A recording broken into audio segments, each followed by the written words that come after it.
Hello दोस्तों, अगर आप इस YouTube चैनल पर पहले हो तो बेल आइकन दबाओ और सब्सक्राइब करो ताकि मेरी रियल हॉरर स्टोरी समय पर सुन सको। तो चलो दोस्तों, हम कहानी के नेक्स्ट पार्ट की ओर बढ़ते हैं। जैसा कि आप सभी ने पार्ट 1 में सुना था कि किस तरह रोज की मौत होने के बाद मैडी और मेरी अपनी नई जिंदगी की शुरुआत करते हैं और किस तरह से मैडी को अब काफ़ी परेशानी उठानी पड़ रही है। जैसा कि आपने सुना था कि मैडी अपनी एक्सरे रिपोर्ट देखकर बहुत ज़्यादा हैरान हो जाता है, क्योंकि उस रिपोर्ट में वह देखता है कि एक लड़की जो उसके कंधों पर बैठी हुई है, जो दिखाई नहीं दे रही है, लेकिन एक्सरे में उसके दोनों पैर उसके कंधों पर आगे लटक रहे हैं। यह देखकर वह बहुत ज़्यादा हैरान होता है और फिर इसके लिए वह अपनी खोज शुरू करता है कि आखिरकार यह भला क्या है। तभी उसे रात को देखा हुआ सपना याद आ जाता है, जिसमें रोज उसे कह रही होती है कि मैडी, मैं तुम्हें लेने आई हूँ। चलो दोस्तों, अब आगे बढ़ते हैं। मैडी को यह बात समझ में आ जाती है कि हो या ना हो, यह रोज ही है और उसकी आत्मा अब उसे लेने आई है। इसलिए वह घर जाकर मैरी को इसके बारे में बताता है।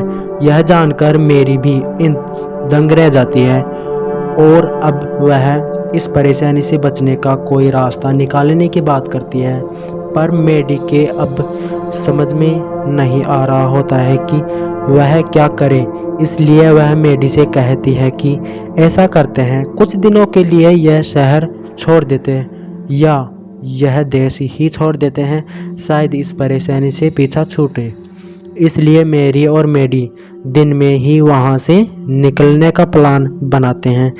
अराउंड 3 बजे जब वह घर से निकलते हैं तो मैडी के कंधे का दर्द बिल्कुल ठीक हो जाता है और वह अच्छा फील करने लगता है।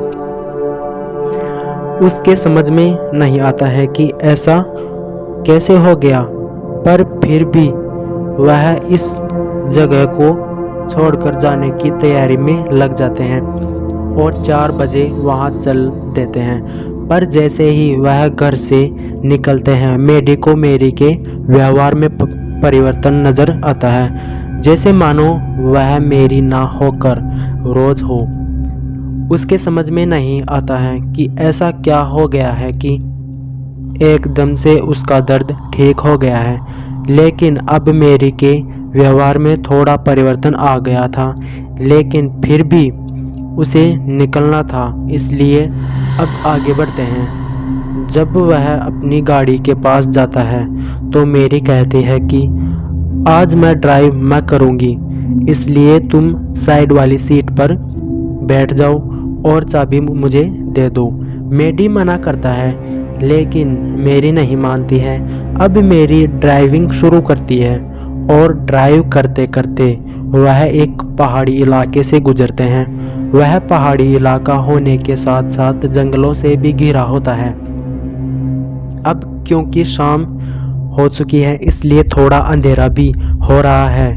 अब मैरी से कुछ बात करने की कोशिश करता है और पूछता है, हम कहाँ जा रहे हैं? यह वह रास्ता तो नहीं है जिस रास्ते से हमें जाना था। बताओ, हम कहाँ जा रहे हैं? इस पर मैरी गुस्से से मैडी को देखती है और बोलती है, हम वहीं जा रहे हैं जहाँ जाना चाहिए। चुपचाप बैठे रहो, मैं तुम्हें लेने आई हूँ, अपने साथ लेकर जाऊंगी। मैडी परेशान हो जाता है और बोलता है, कौन हो तुम मेरी नहीं हो। इस पर मैरी बोलती है, भूल गए हो मुझे? मैं रोज हूँ। मैरी के शरीर पर कब्जा करके मैं इसके शरीर में आ गई हूँ और अब हम दोनों एक हो जाएंगे, क्योंकि अब थोड़ी ही देर में मैं और तुम इस पहाड़ी से गिरने वाले हैं और जैसे ही हम दोनों इस पहाड़ी से एक साथ गिरेंगे तो मेरी आत्मा इसके शरीर से निकल जाएगी और इस एक्सीडेंट में तुम मारे जाओगे और फिर भी मैं तुम्हारी रूह को अपने साथ लेकर चली जाऊंगी और तुम्हें अपना बना लूंगी और मेरी का भी किस्सा खत्म हो जाएगा, क्योंकि उसने मुझे धोखा दिया। यह एक अच्छी दोस्त नहीं बन पाई है।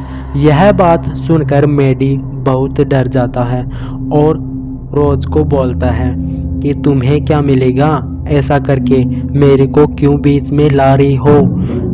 इसने क्या किया है? इसने तो मुझे बस तुम्हें भूलने में और तुम्हारी यादों से छुटकारा दिलाने में मेरा साथ दिया।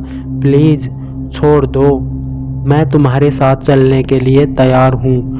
रोज कहती है ठीक है, और इतना बोलकर कार को पहाड़ी पर से कूदा देती है और गाड़ी नीचे एक पेड़ से टकरा जाती है और मेडी और मेरी दोनों उस एक्सीडेंट में घायल हो जाते हैं। जैसा कि रोज का प्लान था कि उस एक्सीडेंट में मेडी मर जाता है और वह अपने साथ लेकर चली जाती है। लेकिन दोस्तों कहते हैं कि इस दुनिया में ऊपर वाले की मर्जी के बिना एक पत्ता भी नहीं हिलता, इसलिए मेडी उस एक्सीडेंट में बच जाता है और मेरी भी बच जाती है। इस कोशिश के बाद भी रोज मेडी को अपने साथ नहीं ले जा पाती है। अब मेरी और मेडी दोनों हॉस्पिटल में एडमिट हैं। अब जब मेडी को होश आ जाता है तो वह सबसे पहले मेरी के बारे में पूछता है, तो डॉक्टर उसे बताते हैं कि मेरी ठीक है, उसे कुछ नहीं हुआ है। मेडी राहत की सांस लेता है और अब उसे लगने लगता है कि शायद रोज उसे छोड़कर चली गई है। मेडी और मेरी हॉस्पिटल से डिस्चार्ज होकर अपने घर जाते हैं, जहां उनके फैमिली वाले उनका इंतजार कर रहे होते हैं। और इस घटना के बाद वह लोग काफ़ी चिंतित होते हैं, इसलिए वह मेडी और मेरी को गांव ले जाने की बात करते हैं और वहां उनकी शादी करने की योजना बनाते हैं। मेडी और मेरी भी इस बात को मान लेते हैं और अपने के साथ गांव चले जाते हैं, जहां उनकी 7 दिन बाद शादी है। सब कुछ अच्छा चल रहा होता है कि मेरी और मेडी की शादी की तैयारियां और जोर शोर से हो रही होती है। इतने में मेडी के सारे दोस्त उसके गांव पहुंचते हैं उसकी शादी अटेंड करने के लिए, जिसमें एक का नाम राजरतन और दूसरे का नाम पीके राजा है। इसके अलावा संजीव और शंकर भी उस शादी में आते हैं। उन्हें देखकर मेडी बहुत खुश होता है। राजरतन, जिसे ज़्यादा बोलने की बीमारी है, अगर वह बोलना शुरू करे तो चुप नहीं होता है और यह कह सकते हैं कि उनके दोस्तों के ग्रुप में उसके बिना कोई मनोरंजन नहीं होता है। पीके राजा, जो कि एक साइकोलॉजिस्ट है, जिसका ज़्यादा समय भूतों के रिसर्च में निकल जाता है, जिसकी वजह से उसके पास भूत प्रेतों के बारे में काफ़ी जानकारी है। पीके राजा जब मेडी से मिलता है तो वह उसके व्यवहार में परिवर्तन को समझ जाता है। मेडी, क्या बात है? तेरी 3 दिन बाद शादी है, लेकिन तेरे चेहरे पर खुशी नहीं दिख रही है जो होनी चाहिए। तो मेडी पीके को अपने साथ हुई सारी घटना के बारे में बताता है। यह जानकर पीके काफ़ी हैरान होता है और मेडी से बोलता है, ऐसी बात थी तो मुझे पहले क्यों नहीं बताया? पर मेडी इस पर बोलता है, अब कोई परेशानी नहीं है, उस मुसीबत से छुटकारा मिल गया है। तो पीके बोलता है, ऐसा तुझे लग रहा है कि मुसीबत से पीछा छूट गया है, लेकिन मुसीबत तो अब शुरू होगी। तेरी शादी वाले दिन से जानता है, जब समंदर शांत हो तो इसका मतलब यह होता है कि सुनामी आने वाली है। इस तरह से रोज की आत्मा शांत है, इसका मतलब कुछ बड़ा होने वाला है। यह सुनकर मेडी हंसता है और बोलता है, मेरी पहले वाली आदत गई नहीं है। हैरान की और हंसने लगता है।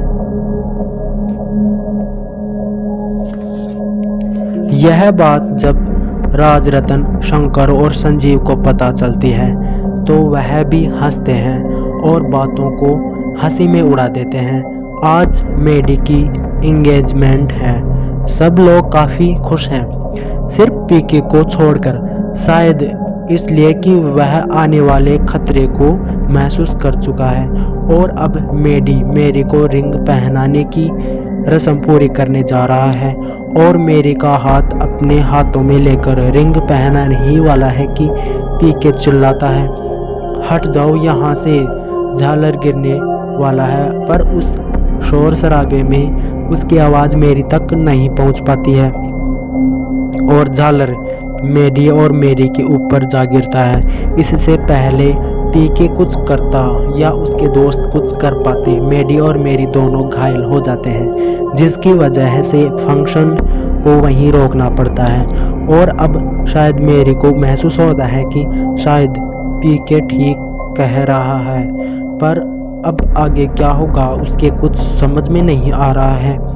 इसके लिए वह पीके से बात करने के लिए जाता है और उससे पूछता है कि अब क्या करें, रोज की रूह से कैसे पीछा छुड़ाएं। पीके बोलता है, तू बता, क्या तू रोज को अपने दिल से निकाल चुका है? क्या तू सच में चाहता है कि तू उससे दूर हो जाए? अब पीके मेडी से बोलता है कि तू यह शादी रोक दे, इसी में सबका भला है। जानता है तू मेरी से क्यों शादी कर रहा है? इसलिए नहीं कि तू उससे प्यार करता है, बल्कि इसलिए क्योंकि रोज के कुछ अंश उसके अंदर है, जिसकी वजह से तू उसके साथ शादी कर रहा है। इसलिए अब शादी को रोक दे। मैं जा रहा हूँ, 5 दिन बाद तुझे दिल्ली मिलूंगा। तब तक शायद तेरी सारी प्रॉब्लम दूर हो जाए। यह बोलकर पीके अगले दिन वहां से निकल जाता है और मेडी अपनी शादी को रोक देता है, जिससे मेरी बहुत हर्ट होती है और अगले दिन वह भी दिल्ली के लिए निकल जाती है और मेडी अपनी बाकी दोस्तों के साथ कुछ दिन वहीं रुकता है। 6 महीने बाद मेडी और पीके निकल पड़ते हैं एक रहस्यमयी स्थान पर, जहां की मान्यता है कि वहां किसी भी प्रकार के भूत प्रेत से अपना पीछा छुड़ाया जा सकता है। वहां की मान्यता यह है कि एक बार यदि रूह वहां पहुंच गई तो वहां के गुरु उसे अपने वश में करके उसकी रूह को सही समय पर जन्नत में पहुंचा देते हैं। इसलिए पीके और मेडी उस जगह का सच जानने के लिए निकल जाते हैं और उस रहस्यमय जगह का नाम है पंडेलवाला। पीके और मेडी अब पंडेलवाला पहुंच चुके हैं, जहां वह अपना रिसर्च शुरू करेंगे, पर उन्हें वहां रहने के लिए एक घर चाहिए, जिसके लिए वह एक एजेंट को पकड़ते हैं जो उन्हें पहाड़ियों पर स्थित एक लकड़ी से बना हुआ घर दिखाता है और बदले में उनके ब्रांडेड वस्तुएं ले लेता है, जैसे चश्मा, परफ्यूम आदि। अब पीके मेडी से बोलता है, देख भाई, अभी सो लेते हैं, रात को देखेंगे, क्योंकि यहाँ कोई भी हरकत रात को ही होती है, इसलिए रात को जागना तो अभी दिन में सो लेते हैं। इतना बोलकर पीके सो जाता है, पर मेडी को नींद नहीं आती है, इसलिए वह उठकर बालकनी की तरफ चला जाता है और जैसे ही वह बालकनी में खड़ा होता है, उसे सामने एक खूबसूरत लड़की दिखाई देती है जो ठीक उसके बाजू वाले लकड़ी के घर में होती है, जिसे मेडी देखकर काफ़ी आकर्षित होता है और उसके बारे में जानने के लिए वहीं आवाज़ देता है, हेलो मैडम। हाँ, यूँ प्लीज़ इधर देखो। इस पर लड़की पीछे मुड़ती है और उसकी नज़र मेडी पर पड़ती है, जिसे देखकर एक पल के लिए वह भी काफ़ी खुश हो जाती है, लेकिन बोलती है, हाँ जी, क्या बात है, कौन हैं आप और मुझसे क्या चाहिए? मेडी बोलता है, कुछ नहीं, पीछे से देखा आप अच्छी लगी, इसलिए आगे से देखना चाहता था, इसलिए बोला पीछे मुड़ो। अब आगे से देख लिया, अब मैं जा रहा हूँ ओके थैंक यू। इस पर लड़की को बहुत गुस्सा आता है और वह मेडी के कमरे में आती है जहां पीके सो रहा होता है। पर वह लड़की मेडी को कुछ बोलती, मेडी उसे उससे पहले बालकनी में लेकर चला जाता है ताकि पीके को इसके बारे में कुछ पता ना चले। बालकनी में बोलती हैं, अब बोलो क्या बोल रहे थे, अब करो मेरी तारीफ। मेडी बोलता है, गुस्सा नहीं, पहले आपका नाम तो बताओ। इस पर लड़की बोलती है, मेरा नाम परी है। मेडी बोलता है, वाह ब्यूटीफुल नेम। मुझे लगा ही था कि इतनी खूबसूरत लड़की का नाम भी खूबसूरत ही होगा। इस पर परी मुस्कुराते हुए वहाँ से चली जाती है। पर मेडी पीछे से बोलता है, अरे यह तो बताओ अब कब मिलोगी। परी बोलती है, कल सुबह ठीक 7 बजे। अगर तुम आना चाहो तो आ जाना, वाटरफॉल चलेंगे। मेडी बोलता है, ओके।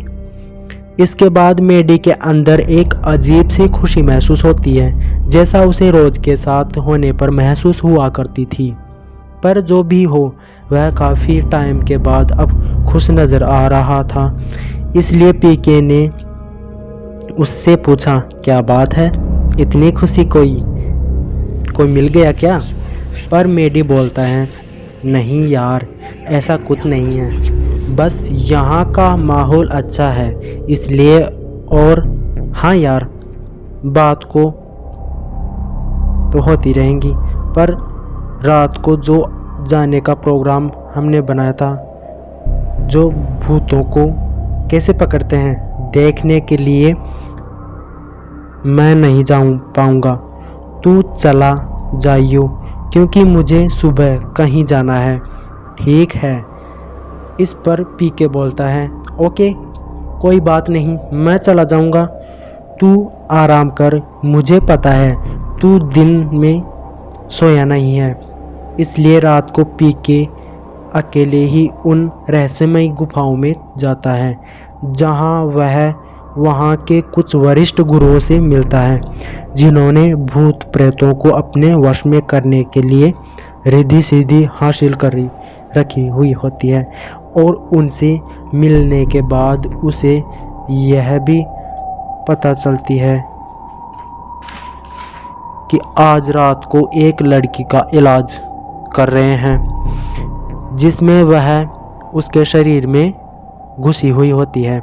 एक आत्मा को बाहर निकालने की कोशिश कर रहे हैं। पीके बोलता है, क्या मैं उस प्रक्रिया को देख सकता हूँ जब आप लोग उस आत्मा को उस लड़की के शरीर से बाहर निकाल रहे होंगे। इस पर गुरु बोलते हैं, नहीं, हम ऐसा करने की अनुमति नहीं दे सकते, क्योंकि पूजा करते समय कोई भी चूक हुई तो आत्मा हमारे हाथ से निकल गई तो किसी को भी हानि पहुंचा सकती है, और ऐसे में मैं किसी की जान खतरे में नहीं डाल सकता। और क्योंकि तुम तो एक साधारण मनुष्य हो, इसलिए मैं ऐसा करने की अनुमति नहीं दे सकता हूँ। पीके बोलता है, मैं एक साइकोलॉजिस्ट हूँ और मुझे इसके बारे में अध्ययन करना है। कृपया मुझे ऐसा करने की अनुमति दें ताकि मैं लोगों की मदद कर सकूं। फिर भी गुरु नहीं मानते हैं और पीके वहाँ से निराश होकर चला जाता है। तो दोस्तों, यह कहानी का नेक्स्ट पार्ट आपको कैसा लगा? अगर अच्छा लगा हो तो लाइक करो और कमेंट करके बताओ जो आपको कमी नज़र आती है। तो मिलते हैं नेक्स्ट पार्ट में।